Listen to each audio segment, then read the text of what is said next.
Sorry, we were discussing pens. Good evening, everyone. It is January 6th, 2025, the first meeting of the new year. Please rise for the pledge. I pledge allegiance to the flag of the United States of America and to the republic for which it stands, one nation, under God, indivisible, with liberty and justice for all. Please remain standing for a moment. Over the weekend, in the past weeks, Wheeling lost a very active, very beneficial member of our community. Trustee Vogel knew him better than I did, so a few words from Trustee Vogel, and then we'll remain standing for a moment of silence. Thank you, President Horker. Al Hemd, a longtime Wheeling resident and past commissioner on the Police and Fire Commission, passed away on December 21st. Al was a 1966 graduate of Wheeling High School and a U.S. Army veteran who served in Vietnam. Al and his wife, Patty, recently celebrated their 50th wedding anniversary and were dedicated members of the community and active in their children and grandchildren's lives and assisted them in their scouting and athletic endeavors. On behalf of President Horker and the Board of Trustees, I'd like to extend our sympathy to Patty, their children, and their extended family.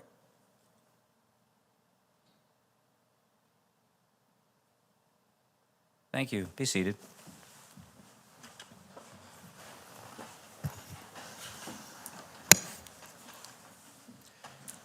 You have can you hear me?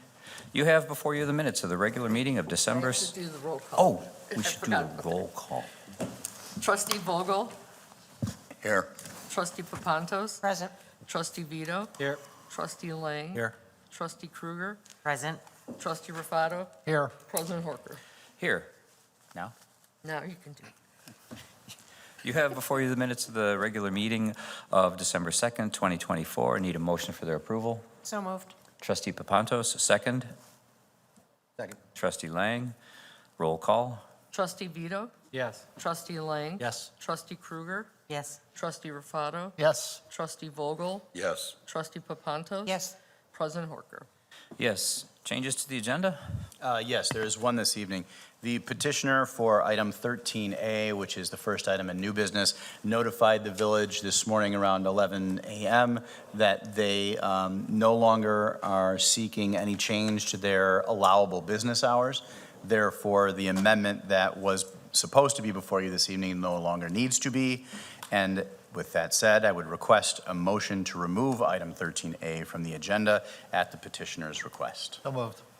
Motion, Trustee Rufato, second. Second. Trustee Kruger, roll call. Trustee Vito, Yes. Trustee Lang. Yes. Trustee Papantos, Yes. Trustee Vogel, Yes. Trustee Rufato. Yes. Trustee Kruger, Yes. President Horker. Yes. Proclamations, citizens' concerns and comments. Not today. Not today. We are zipping right through this. Staff reports, Public Works, Mr. Kaup, what do we got? Yes, President Horker, trustees, it's that time of the year again. Just wanted to remind everybody that for the next 2 weeks, this week and next, Waste Management will be picking up holiday trees at your curb as long as those trees are real and they do not have a stand and they don't have decorations or plastic bags. I also wanted to mention that you may have noticed the message sign outside of Village Hall here is under construction. Parvin Klaus, the village's sign contractor, will be on site tomorrow to install the reader board, the message board. We have our electrician on standby that will be hooking it up this week, and it should be live. Immediately following that, we'll have the masonry completed. So in the next 10 days or so, we'll have everything buttoned up. Thank you, Mr. Kaup. Absolutely. Chief Dunn and Attorney Ferrolo. Thank you, President Horker. Happy New Year. Happy New Year. Illinois passed 300 new laws that went into effect January 1st, 300. Out of those 300, I've selected 3 that might be of interest to you and the community. For those of you that frequent O'Hare Airport, it will now be a $100 fine for parking on the side of the roadway within a 2-mile radius of O'Hare. And they will be using automated enforcement devices on the major roadways such as I-190 and around the airport. So be warned, be aware. The Illinois Secretary of State will be issuing digital driver's licenses at their various offices. The digital license can be used in addition to, but not instead of, an actual license. So a police officer may still request the actual physical license, but the advantage of the digital license, there'll be a featured barcode, and it can be scanned during your transactions at stores and whatnot, and it could be a little bit more convenient. And realistically, most police officers would accept that, just like your insurance now can be on your phone. It is interesting to note that business cannot require a digital license, so they can't say, well, we're not going to, you have to have a digital, you can always still use your physical one. And finally, sadly, because of the thefts that we've experienced and other communities have experienced of license plate thefts, the Illinois Secretary of State has recognized that vehicle owners have become victimized by license plate theft and should be entitled to free replacements. You can make that request as long as it's accompanied by a police report and a signed affidavit, which we will have at the police station. Thank you. Yes. So I had a conversation with you a few days ago about a phone call that I got that I think at least bears a little bit of sharing. And I will introduce the subject by saying, if the utility companies are going to shut off your gas or electric, they don't call you.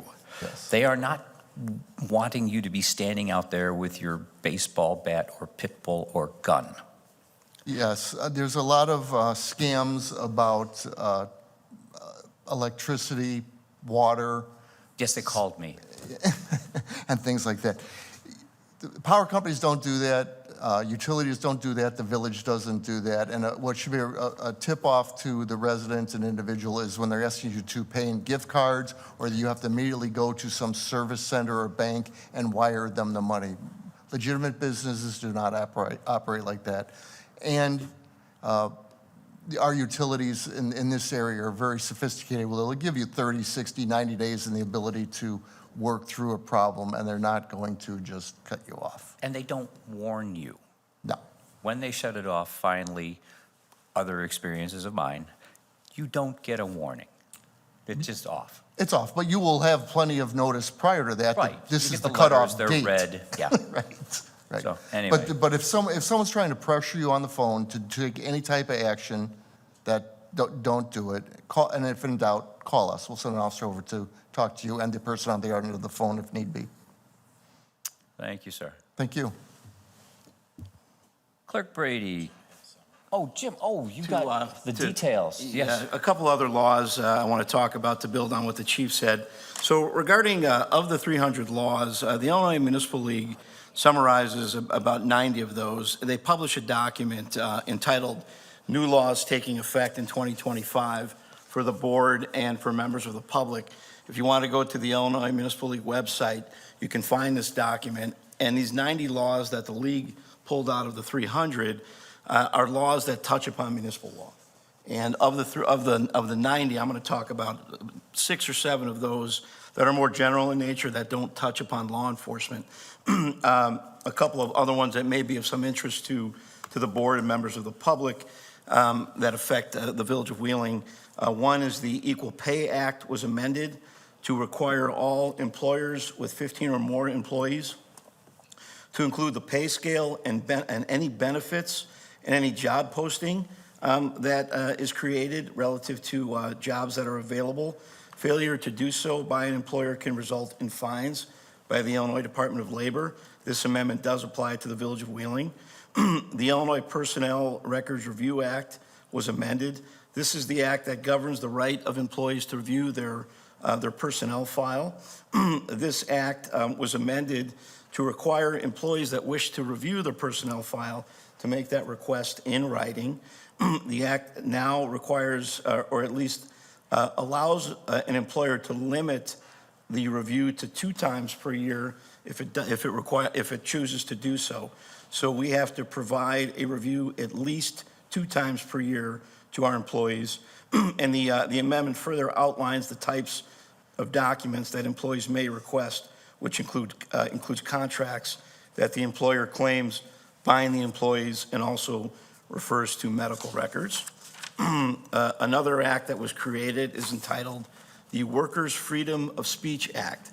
This act provides that an employer may not discharge, discipline, or penalize an employee for a refusal to attend or participate in an employer's meeting, an employer-sponsored meeting, where the meeting is to discuss an employer's opinions about religious or political matters. An employer that violates this particular act can be penalized by the Illinois Department of Labor. Another change to the Illinois Municipal Code involves battery charged fences. This is for the Community Development Department. The municipal code was amended to provide that a municipality may not require a permit or other approval for the installation of a battery charged fence located on non-residential property. A fence on this type of property can be energized by a battery that is not more than 12 volts of direct current that interfaces with an alarm system connected to law enforcement. For this type of fence, signs must be posted not less than 30 feet apart, warning, creating the warning electric fence installed. Another act that was created is entitled Pesticide Application on Right-of-Way Notification Act. This act provides that any unit of local government, including a mosquito abatement district or a municipality, at least 24 hours before applying a pesticide, including pesticides for mosquito control, prior to applying such a pesticide to a public right-of-way within the boundaries of a municipality, the local governmental unit must provide a written notice to the public of the location, date, range, times, names of the product, reason for use, special instructions, and a contact person at the local government regarding the application of the pesticide. The notice can be provided on the website of the local governmental unit. There are certain exceptions for basic pesticides for mosquito control that are laid out in the act. There is an amendment to the municipal code for a disabled veteran's permit fees. This amendment provides that a veteran with a disability shall not be charged a building permit fee for improvements to a residence to accommodate the disability of the veteran. Proof of the veteran's status must be provided to the municipality prior to the waiver being applied. There is an act entitled Preventing the Youth Vaping Act. This act was amended to provide that manufacturers, distributors, or retailers may not advertise, market, or promote electric cigarettes in a manner that suggests that the electric cigarette is not a tobacco product. And finally, the last act I want to discuss is the Public Funds Investment Act. This is for the Finance Department. The Public Funds Investment Act, which is a very restrictive act in terms of what a governmental body can invest its money in, was amended to allow public agencies to invest in additional outside investments outside of the Public Funds Investment Act if those investments comply with all other laws and with the municipality's policies on investments. This makes the investments far less restrictive than were allowed in the past. So there are multiple other laws in the packet that the Municipal League has put out. These are some of the more applicable laws that I wanted to go through. And we will link to that document on our website if anyone is interested. Thank you, sir. Now, Clerk Brady, consent agenda, if you please. Sure. Consent agenda. All items listed on the consent agenda are considered to be routine by the village board and will be enacted by one motion. There will be no separate discussion of these items unless the board member or citizen so requests, in which event the item will be removed from the general order of business and considered after all other agenda items. 11A, resolution authorizing and directing the village manager to execute a service provider contract renewal with Municipal GIS Partners, Inc., in the amount of $168,335.76 for GIS support services in fiscal year 2025 as part of the ongoing GIS consortium Intuitive. 11B, resolution authorizing a 2-year contract with Comcast Cable Communications Management, LLC, for internet-related data communication service in the amount of $59,878.80. 11C, approving a professional services agreement with Engineering Enterprise, Inc. for the Dundee Road Water Main Replacement Project in the amount not to exceed $248,956 for fiscal year 2025. 11D, resolution accepting and approving a contract with Olson Roofing Company, Inc. for the 2025 roof replacement program, an amount not to exceed $1,411,103.75. 11E, accepting and approving a professional service agreement with Mac Brady Associates, Inc. for the 2025 roof replacement program in the amount not to exceed $97,500. 11F, resolution waiving the fidelity bond requirements for Anvets Philip Carpenter's Post 66 to conduct raffles from January 7, 2025 through December 31st, 2025. 11G, resolution renewing the Village of Wheeling's annual subscription to the Northwest Central Dispatch Systems Joint Emergency Management System, GEMS, in the amount of $33,861.30 for fiscal year 2025. 11H, resolution approving the Village of Wheeling's annual membership in the Northwest Central Dispatch System in the amount of $183,604.76 for fiscal year 2025. Thank you. Any questions or comments? If there are none, I need a motion to approve as written. So moved. Second. Trustee Papantos, second. Trustee Kruger, roll call, please. Trustee Lang, Yes. trustee Kruger, Yes. trustee Rufato, Yes. trustee Vogel, Yes. trustee Papantos. Yes. Trustee Vito, Yes. President Horker. Yes, and 13A was removed, so I'm guessing 13B is now 13A? Yes. Did this before. 13A. Okay, ready? Yes? 13A, resolution approving a memorandum of agreement and authorizing the U.S. Census Bureau to conduct a partial special census in enumeration of the Village of Wheeling, counties of Cook and Lake, state of Illinois. Mr. Smith, you want to explain this? Thank you, President Horker and trustees. The resolution before you is a memorandum of agreement between the village and the U.S. Census Bureau to conduct a partial special census that will include about 12% of the village of Wheeling. The areas to be censused include, but are not limited to, 1 apartments at Wheeling Town Center, Union Apartments, London Crossing, and the Landings.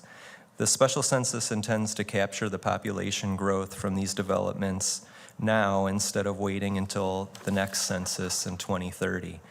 To have the population growth represented in the state's calculation of per capita revenue sources such as income tax, motor fuel tax, use tax, and cannabis use tax. The village staff estimates the village could receive over $1.8 million from 2026 through 2030 if the special census is successful.